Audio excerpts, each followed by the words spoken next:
Shalom semuanya. Pada tanggal 23 sampai 25 Oktober 2024 di Cleveland, Tennessee akan diadakan Simposium Pentakosta ketiga. Simposium adalah pertemuan beberapa pembicara ahli yang menyampaikan uraian singkat tentang topik tertentu atau tentang beberapa aspek dari topik yang sama. Jadi Simposium Pentakosta ketiga ini artinya hanya membicarakan Pentakosta ketiga. Acara ini diselenggarakan sebagai kolaborasi dari GBI Jalan Jenderal Gatot Subroto, Church of God yang diwakili Pentecostal Theological Seminary atau PTS, Lee University, dan North Cleveland Church of God, dan beberapa sinode Pentakosta lainnya. Bagi saya, hal ini merupakan suatu surprise, kejutan, mengingat selama ini banyak terjadi perdebatan mengenai Pentakosta ketiga, terutama di Indonesia. Hal ini memang sesuai dengan yang dikatakan oleh Tuhan Yesus dalam Yohanes 4 ayat 44, bahwa seorang nabi tidak dihormati di kampung halamannya sendiri. Wow. Mike Baker, Presiden Pentecostal Theological Seminary, bersaksi bahwa ketika pertama kali mendengar tentang Pentakosta ketiga, dia berkata, apaan tuh? Tapi tidak lama kemudian, Tuhan mentransformasi pikiran dan hatinya, sehingga Mike Baker lah yang Tuhan pakai untuk menyelenggarakan Simposium Pentakosta ketiga. Saya sempat ditegur Tuhan, karena Mike Baker lebih berapi-api dibanding saya. Padahal saya yang Tuhan tunjuk sebagai messenger Pentakosta ketiga. Justru Simposium Pentakosta ketiga Tuhan tunjuk di Amerika. Sesuai dengan yang dinubuatkan oleh Cindy Jacob pada acara Empower 21 Asia tahun 2018 di SICC. Dia bernubuat bahwa gerakan Pentakosta ketiga ini dari timur ke barat dan akan kembali ke Yerusalem. Barat yang dimaksudkan adalah Amerika. Dari Amerika lah gerakan Pentakosta ketiga akan menyebar ke seluruh dunia. Jadi sekarang yang ada di Amerika tentang Pentakosta ketiga, selain dari Simposium Pentakosta ketiga adalah The Niko Nyoto Raharjo Chair for the Restoration of the Tabernacle of David yang didirikan oleh Pentecostal Theological Seminary. Ini merupakan cikal bakal Pentakosta ketiga. Dan yang kedua, plakat ketiga tentang Pentakosta ketiga yang terdapat di lobi asrama Niko Nyoto Raharjo Hall, Oral Roberts University di Tulsa, Oklahoma. Dan yang ketiga, Third Pentecost Azusa Street Prayer Tower di Los Angeles. Yang keempat, The Third Pentecost Channel di Spirit Network dari Pentecostal Theological Seminary. Dan yang kelima, sedang dikerjakan Niko Nyoto Raharjo Prayer Center di gedung pusat Church of God di Cleveland, Tennessee. Ini adalah menara doa pusat untuk Church of God. Church of God berusia 138 tahun dan berada di 194 negara dengan jumlah jemaat sekitar 8,3 juta orang. Ruangan yang dipakai adalah tempat yang biasa dipakai bersidang oleh Executive Council, yaitu Executive Committee dan Council of 18. Ini tempat yang bisa dikatakan eksklusif, tetapi sekarang dipersembahkan untuk menara doa. Pada waktu sidang Executive Council tanggal 18 September 2024 yang lalu, dalam rekaman saya diminta untuk berkata bahwa hari ini adalah hari yang berbahagia dan bersejarah. Karena hari ini ruang Executive Council dipakai untuk terakhir kalinya. Sebab selanjutnya akan dibuat Niko Nyoto Raharjo Prayer Center. Hari-hari ini Pentakosta ketiga sedang dicurahkan untuk menyelesaikan amanat agung. Api Pentakosta menyala, api Pentakosta menyala, api, api, api, api, api, api Pentakosta ketiga, api Pentakosta ketiga, api Pentakosta ketiga. Awal tahun 2009, Tuhan berbicara sangat serius kepada saya. Aku datang segera. Aku datang segera. Dengan gemetar saya bertanya, apa yang akan Tuhan kerjakan? Dan apa yang harus saya lakukan? Baru pertengahan tahun 2009, Tuhan menjawab, aku akan mencurahkan rohku. Pada saat roh kudus dicurahkan, akan terjadi seperti yang tertulis dalam Yoel 2, ayat 28 sampai dengan 32. Akan ada 3 tanda yang terjadi. Tanda pertama sesuai dengan Yoel 2, ayat 28 dan 29. Maka anak-anak, pemuda, orang tua akan dipakai Tuhan secara luar biasa. Haleluya. Tanda yang kedua, sesuai dengan Yoel 2 ayat 30. Maka mujizat akan terjadi luar biasa. Tapi tanda yang ketiga, sesuai dengan Yoel 2 ayat 31, akan terjadi goncangan yang luar biasa. Dengan adanya 3 tanda ini, maka Yoel 2 ayat 32 akan digenapi. Yaitu akan banyak orang yang berseru pada nama Tuhan. Dan mereka yang berseru akan diselamatkan. Akan terjadi penuaian jiwa besar-besaran. Jadi sebelum kedatangan Tuhan Yesus yang kedua kalinya, akan ada pencurahan Roh Kudus yang dahsyat. Ini akan mengakibatkan penuaian jiwa besar-besaran. Selama hampir 10 tahun, setiap kali saya berkhotbah, selalu saya memperkatakan akan terjadi goncangan yang dahsyat. Siapa yang mengira yang dimaksudkan dengan goncangan di sini adalah COVID-19? Pada acara Empower 21 Asia di SICC tahun 2013, Tuhan memberi nama pencurahan Roh Kudus yang terjadi sekarang ini sebagai Pentakosta ketiga. Definisi Pentakosta ketiga ada 5. Yaitu yang pertama, Pentakosta ketiga adalah pencurahan Roh Kudus yang dahsyat di zaman ini, melebihi yang terjadi di Azusa Street. Yang kedua, Pentakosta ketiga akan mengakibatkan penuaian jiwa yang terbesar dan yang terakhir sebelum Tuhan Yesus datang kembali. Dan yang ketiga, Pentakosta ketiga akan membangkitkan generasi Yeremia, yaitu anak-anak muda yang dipenuhi Roh Kudus, cinta mati-matian kepada Tuhan Yesus, tidak kompromi terhadap dosa, dan akan bergerak untuk memenangkan jiwa. Dan yang keempat, Pentakosta ketiga lahir di Indonesia dan bergerak ke bangsa-bangsa. Gerakan ini dari timur ke barat dan kembali ke Yerusalem. Dan yang kelima, Pentakosta ketiga akan memberikan kuasa untuk menyelesaikan amanat agung. Dan setelah itu Tuhan Yesus datang kembali. Definisi Pentakosta ketiga ini bukan saya yang mendapatkan. Tetapi saya hanya menyusun atau menyimpulkan pasal-pasal nubuatan atau penglihatan dari hamba-hamba Tuhan menjadi satu kesatuan yang namanya Pentakosta ketiga.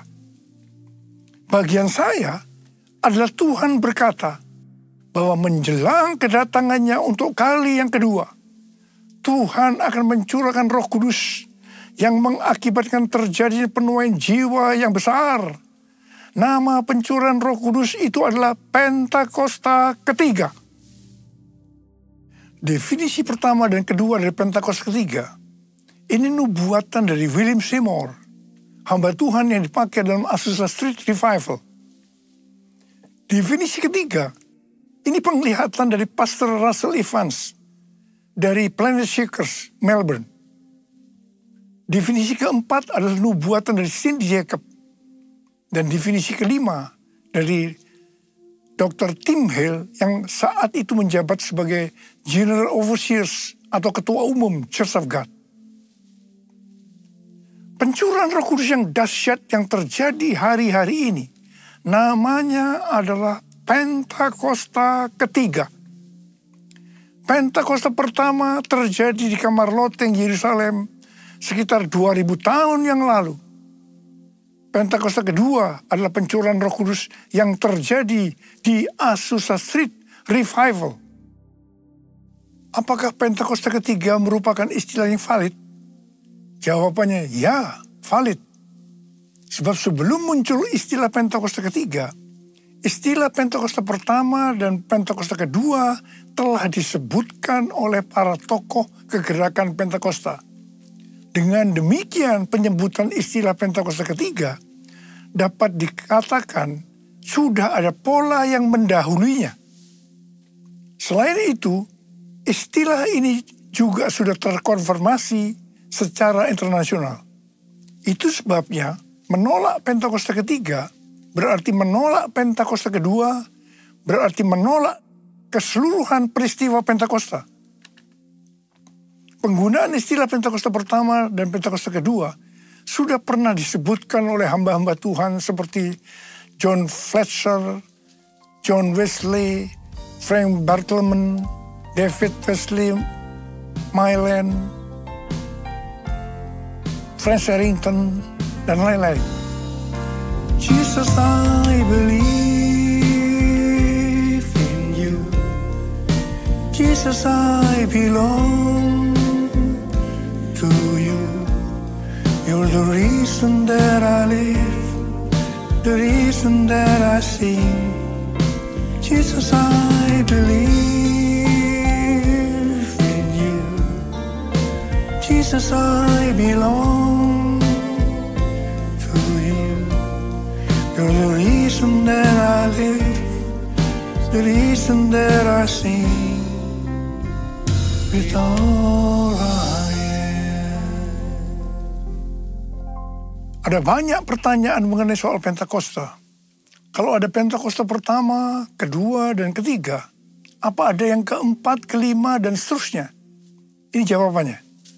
Yang pertama, ada nubuatan William Seymour di tahun 1910. Bahwa dalam 100 tahun yang akan datang, akan ada kebangunan rohani lain seperti yang terjadi di Azusa. Dan kemuliaan Shekinah akan kembali. Dan kegerakan Allah tersebut akan lebih besar dan lebih luas dari yang terjadi di Azusa. Tidak hanya terjadi di satu tempat atau kepada beberapa orang saja, melainkan akan menjangkau seluruh dunia. Dan kegerakan itu tidak akan berakhir bahkan sampai kedatangan Tuhan. Berdasarkan nubuatan ini, saya percaya bahwa Pentakosta ketiga adalah pencurahan Roh Kudus yang terakhir sebelum kedatangannya. Jadi tidak ada Pentakosta keempat, kelima, dan seterusnya. Yang kedua, Alkitab mengajarkan Tuhan Yesus akan datang segera, sewaktu-waktu, sehingga setiap generasi dalam kurun waktu kedatangan Tuhan Yesus yang pertama sampai dengan kedatangan Tuhan Yesus yang kedua memiliki hak untuk percaya bahwa mereka hidup di hari-hari terakhir. Artinya, mereka adalah generasi terakhir. Sebagai contoh, seperti yang dikatakan oleh Rasul Paulus dalam 1 Tesalonika 4 ayat 17, yang berkata, sesudah itu, kita yang hidup, yang masih tinggal, akan diangkat bersama-sama dengan mereka dalam awan, menyongsong Tuhan di angkasa. Demikianlah kita akan selama-lamanya bersama-sama dengan Tuhan Yesus. Pertanyaannya, apakah kita sepakat dan juga percaya Tuhan Yesus datang segera? Jika kita percaya Tuhan Yesus datang segera, berarti kita percaya bahwa ini adalah penuaian jiwa yang terbesar dan yang terakhir sebelum Tuhan Yesus datang kembali. Ini juga berarti kita percaya pencurahan Roh Kudus Pentakosta ketiga adalah yang terakhir. Tidak ada Pentakosta keempat, kelima, dan seterusnya. Banyak peristiwa pencurahan Roh Kudus yang terjadi sepanjang sejarah gereja. Namun tidak semuanya dapat disebutkan sebagai peristiwa Pentakosta, seperti yang terjadi di kamar loteng Yerusalem yang disebutkan sebagai Pentakosta pertama. Ada 3 kualifikasi pencurahan Roh Kudus yang dahsyat seperti Pentakosta pertama, yaitu yang pertama, masif, ekspansif, dan multi-etnis. Yang kedua, penekanan terhadap glosolalia atau bahasa roh dan manifestasi kuasa Roh Kudus. Dan yang ketiga, memiliki korelasi langsung kepada penyelesaian amanat agung. Jika satu peristiwa pencurahan Roh Kudus kurang memenuhi salah satu kualifikasi saja, maka tidak dapat disebutkan sebagai peristiwa yang memiliki kualifikasi sebagaimana Pentakosta pertama, betapapun dahsyatnya. Artinya, satu peristiwa pencurahan Roh Kudus disebutkan sebagai Pentakosta kalau memiliki 3 kualifikasi pencurahan Roh Kudus seperti Pentakosta pertama. Ku buka hati untuk Roh-Mu Tuhan, ku buka hati menyembah-Mu Yesus. Jamahlah kami, penuhi kami dengan kuasa Allah Maha Tinggi. Dengan kuasa Allah Maha Tinggi. Waktu Tuhan Yesus ditanya oleh murid-muridnya tentang tanda kedatangannya yang kedua kali dan tanda akhir zaman, Tuhan Yesus menjawab bahwa akan muncul Mesias-Mesias palsu yang memakai namaku, akan mendengar deru perang dan kabar tentang perang. Bangsa akan bangkit melawan bangsa, kerajaan melawan kerajaan. Akan ada kelaparan dan gempa bumi di berbagai tempat. Banyak orang percaya disiksa dan dibunuh oleh karena namaku. Banyak orang akan murtad dan mereka saling menyerahkan dan saling membenci. Banyak nabi palsu akan muncul menyesatkan banyak orang. Karena kedurhakaan makin bertambah, kasih kebanyakan orang akan menjadi dingin. Namun mereka yang bertahan sampai pada kesudahnya akan diselamatkan. Selain itu, Tuhan Yesus menjawab dari Matius 24 ayat 14 yang berkata, Injil kerajaan ini akan diberitakan di seluruh dunia menjadi kesaksian bagi semua bangsa. Sesudah itu barulah tiba kesudahannya. Jadi kalau Injil kerajaan sudah diberitakan di seluruh dunia menjadi kesaksian bagi semua bangsa, atau dengan kata lain, kalau amanat agung selesai, maka Tuhan Yesus akan datang untuk kedua kalinya. Kita diingatkan bahwa tugas utama sebagai orang percaya adalah menyelesaikan amanat agung. Hal itu sesuai dengan yang dikatakan oleh Tuhan Yesus kepada murid-muridnya sebelum naik ke sorga. Dalam Matius 28 ayat 19 dan 20. Karena itu pergilah, jadikanlah semua bangsa muridku, dan baptislah mereka dalam nama Bapa dan Anak dan Roh Kudus, dan ajarlah mereka melakukan segala sesuatu yang telah kuperintahkan kepadamu. Ketahuilah, aku menyertai kamu senantiasa sampai akhir zaman. Ini adalah amanat agung Tuhan Yesus. Untuk menyelesaikan amanat agung tidak bisa dengan kekuatan sendiri, tetapi hanya dengan kuasa Roh Kudus. Karena itu pesan terakhir Tuhan Yesus sebelum naik ke sorga kepada murid-muridnya, juga artinya kepada kita yang menjadi murid Kristus. Dalam Kisah Para Rasul 1 ayat 8 yang berkata, tetapi kamu akan menerima kuasa kalau Roh Kudus turun ke atas kamu, dan kamu akan menjadi saksiku di Yerusalem dan di seluruh Yudea dan Samaria dan sampai ke ujung bumi. Setelah itu Tuhan Yesus naik ke sorga. Setelah Tuhan Yesus naik ke sorga, maka 120 muridnya pergi ke Yerusalem dan berkumpul di kamar loteng. Mereka melakukan ini karena Tuhan Yesus yang menyuruh. Tuhan Yesus berkata, kamu jangan meninggalkan Yerusalem sebelum kamu diperlengkapi dengan kuasa dari tempat tinggi. Sebab Yohanes membaptis kamu dengan air, tetapi tak lama lagi kamu akan dibaptis dengan Roh Kudus. Apa yang mereka lakukan di kamar loteng? Mereka semua bertekun dengan sehati dalam doa bersama-sama. Artinya mereka berdoa, memuji dan menyembah Tuhan bersama-sama dalam unity siang dan malam. Ini prinsip menara doa. Ini prinsip restorasi Pondok Daud. Jadi untuk menantikan pencurahan Roh Kudus atau baptisan Roh Kudus yang kita sebutkan sebagai Pentakosta pertama, mereka melakukan ini. Gereja kita, GBI Jalan Jenderal Gatot Subroto, berumur 36 tahun. DNA yang Tuhan berikan adalah restorasi Pondok Daud. Kita tidak pernah memikirkan bahwa semua yang kita lakukan adalah untuk mempersiapkan pencurahan Roh Kudus Pentakosta ketiga. Selama 10 hari murid-murid Tuhan Yesus di kamar loteng, mereka berdoa, memuji dan menyembah Tuhan dalam unity siang dan malam. Dan pada hari yang ke-10, yaitu pada hari Pentakosta, Roh Kudus dicurahkan. Hal itu diawali dengan suara seperti tiupan angin keras. Kemudian tampaklah lidah-lidah seperti nyala api. Hinggap kepada mereka masing-masing. Dan mereka dibaptis dengan Roh Kudus. Mereka mulai berkata-kata dalam bahasa-bahasa seperti yang diberikan oleh Roh Kudus untuk mengatakannya. Itu adalah bahasa roh. Peristiwa pencurahan Roh Kudus ini disebutkan sebagai Pentakosta pertama. Setelah itu murid-murid Tuhan Yesus dipakai secara luar biasa untuk melakukan amanat agung. Pentakosta pertama ini dahsyat. Mengapa? Sebab dalam waktu beberapa ratus tahun, 70% dari dunia yang dikenal waktu itu, yaitu yang berada di bawah kekaisaran Romawi, menjadi Kristen. Pertanyaannya, apakah amanat agung sudah selesai? Belum. Karena itu pada tahun 1906, kembali Roh Kudus dicurahkan di Azusa Street.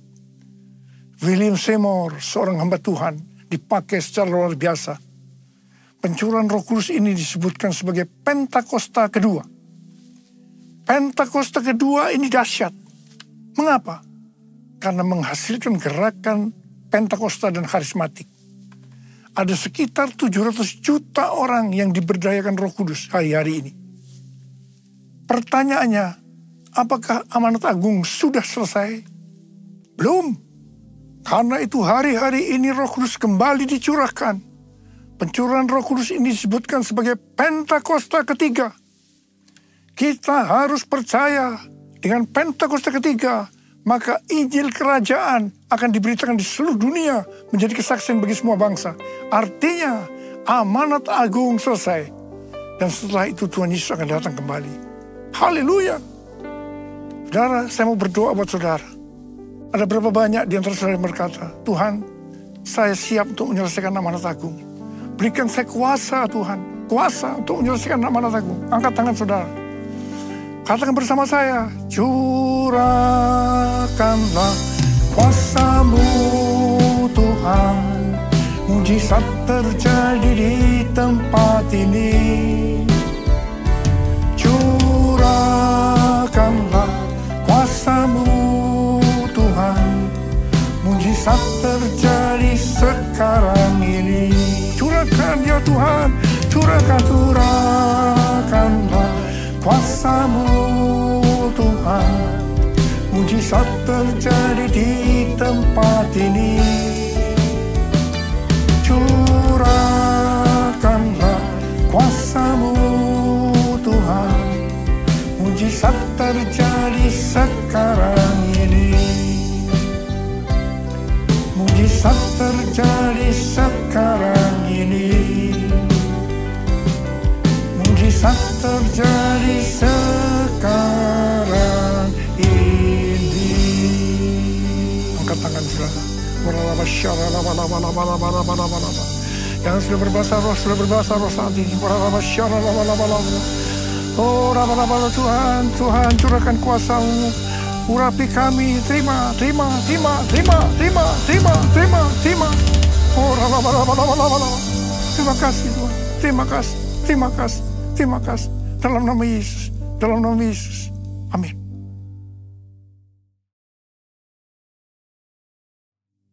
Kita akan masuk dalam perjamuan kudus. kita akan mengingat ayat ini. Sebab setiap kali kamu makan roti ini dan minum cawan ini, kamu memberitakan kematian Tuhan sampai Ia datang. Perjamuan kudus adalah perjamuan Tuhan Yesus sendiri. Setiap kali kita masuk ke dalam perjamuan kudus, Tuhan Yesus selalu berkata, biarlah ini menjadi peringatan akan daku. Karena itu mari arahkan hati kita kepada kebaikan Tuhan. Kita akan mengingat kebaikan Tuhan. Supaya kita lebih mengasihi Tuhan Yesus. Kita lebih mengasihi satu dengan yang lain. Mari tundukkan kepala. Bapa, siapakah kami sebelum kami mengenal Engkau? Kami semua orang berdosa. Upah dosa adalah maut, mati. Tetapi Engkau yang tidak berdosa telah dijadikan dosa oleh karena kami. Engkau harus turun dari sorga mulia, menjelma menjadi manusia, mati ganti kami dengan penderitaan yang luar biasa. Sungguh Tuhan luar biasa kasih-Mu pada kami. Engkau jadikan kami sebagai anak-anak-Mu. Engkau bela, Engkau tuntun, Engkau berkati, Engkau ajar kami. Kalau kami salah, itu Engkau ya Aba. Itu Engkau ya Aba. Darah Tuhan Yesus akan memberkati kita melalui perjamuan kudus ini. Tapi Tuhan mau kita makan dan minum dengan cara yang benar. Karena itu masing-masing sekarang introspeksi. Lihat keadaan dirimu masing-masing. Jangan menyimpan dosa. Kalau ada dosa yang Tuhan ingatkan, langsung minta ampun. Langsung minta ampun. Ampuni saya Tuhan, ampuni, ampuni. Kau melihat anak-anak-Mu ya Tuhan, sedang menyelesaikan segala sesuatu dengan Tuhan. Ampuni kami ya Tuhan. Layakkan kami untuk masuk dalam perjamuan kudus. Bapak terima kasih. Kami akan masuk dalam perjamuan kudus dengan hati yang penuh ucapan syukur. Dalam nama Yesus. Amin. Sekarang, mari. Angkat roti tangan kanan kita tinggi-tinggi. Sebab apa yang telah kuteruskan kepadamu telah aku terima dari Tuhan. Yaitu bahwa Tuhan Yesus pada malam waktu Ia diserahkan mengambil roti. Dan sesudah itu Ia mengucap syukur atasnya. Ia memecah-mecahkannya dan berkata, inilah tubuhku yang diserahkan bagi kamu. Perbuatlah ini menjadi peringatan akan aku. Saudara dikasih Tuhan.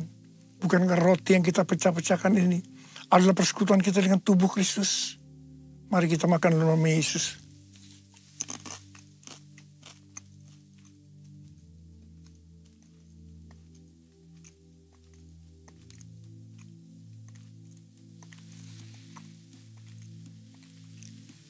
Angkat cawan di tangan kanan kita tinggi-tinggi. Demikian juga Emmanuel cawan sudah makan lalu berkata, cawan ini adalah perjanjian baru yang dimeteraikan oleh darahku. Perbuatlah ini setiap kali kamu meminumnya menjadi peringatan akan aku. Sudah kasih Tuhan, bukankah cawan pengucapan syukur. Yang atasnya kita ucapkan syukur adalah persekutuan kita dengan darah Yesus. Mari kita minum dalam nama Yesus.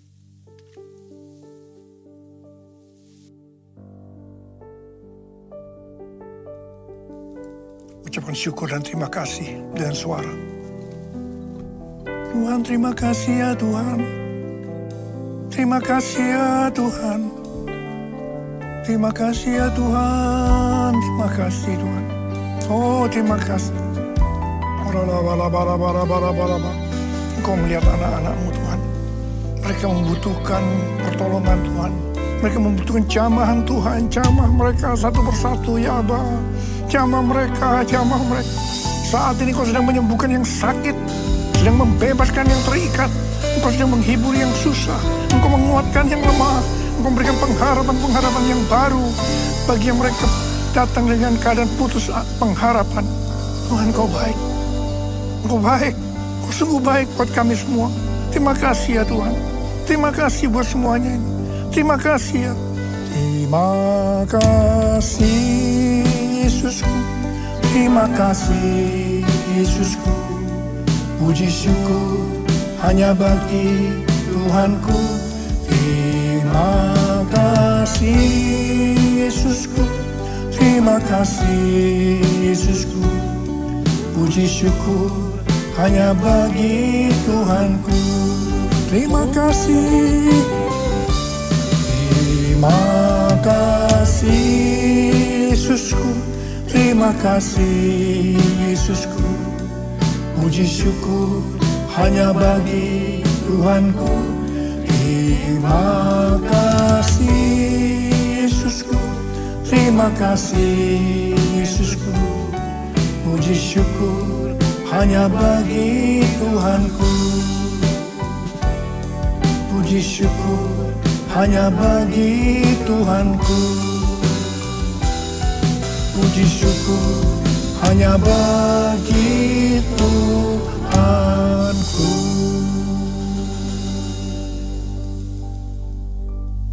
Mari angkat tangan kita di hadapan Tuhan. Terimalah berkat Tuhan. Kasih karunia berlimpah-limpah daripada Allah Bapa dalam Anak yang tunggal Yesus Kristus. Persekutuan yang manis dengan Roh Kudus menyertai kita semua mulai hari ini sampai Tuhan Yesus datang menjemput kita di awan-awan dan bahkan sampai selama-lamanya. Yang percaya bersama-sama katakan amin.